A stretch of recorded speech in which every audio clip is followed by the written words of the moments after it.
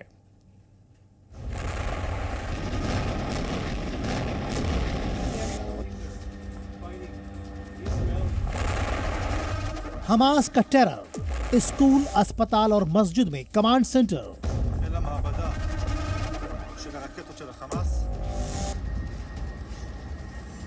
School के नीचे Hamas के टेरर सेंटर पर बारूदी धमाका। मस्जिद के नीचे हमास के ठिकानों पर धावा।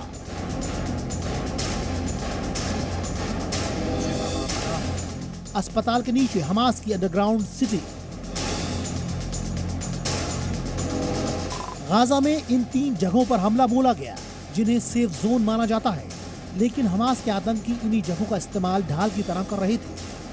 आईडीएफ ने हमास के ठिकानों पर बम बरसा कर न सिर्फ उसकी कमर तोड़ी है, बल्कि दुनिया के सामने भी उसकी पोल खोल दी है। यही नहीं, बीते 24 घंटे में इजरायली फोर्स ने हमास के 300 से ज्यादा ऐसे ही ठिकानों पर बम बरसाकर धुआं कर दिया। इजराइल के प्रधानमंत्री बेंजामिन नेतन्याहू ने भी एक बार फिर साफ किया कि युद्ध जारी है, यानी अगर कुछ दिनों का युद्ध विराम हुआ भी तो उसके बाद फिर से जंग शुरू होगी और तब तक चलेगी जब तक हमास का सफाया नहीं होता। אני רוצה להיות ברור, המלחמה נמשכת. המלחמה נמשכת. אנחנו נמשיך בה עד שנשיג את כל מטרותינו. להשיב את כל חטופינו, לחסל את החמאס, ולהבטיח שביום שאחרי החמאס לא ישלוט בעזה גורם שתומך בטרור, שמחנך את ילדיו לטרור, שמשלם למחבלים או לבני משפחותיהם. עזה לא תהווה יותר איום על ישראל. और यही वजह है कि इजरायली फोर्स पहले की तरह स्ट्राइक कर हमास के आतंकी अड्डों को मिट्टी में मिला रही है। आईडीएफ ने साफ कर दिया कि जब तक सीज फायर का ऑर्डर नहीं मिलता तब तक हमास के खिलाफ उसका एक्शन जारी रहेगा।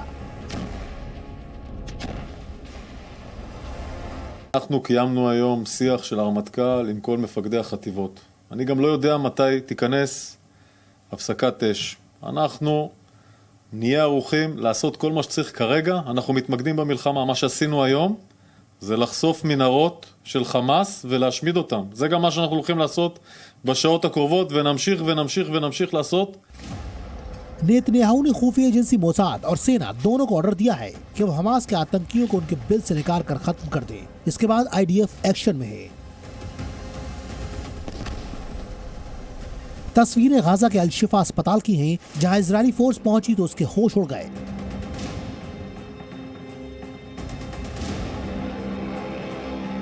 आईडीएफ के कमांडो टनल के भीतर आगे बढ़ते गए और उन्हें जो दिखा वो हैरान करने वाला था।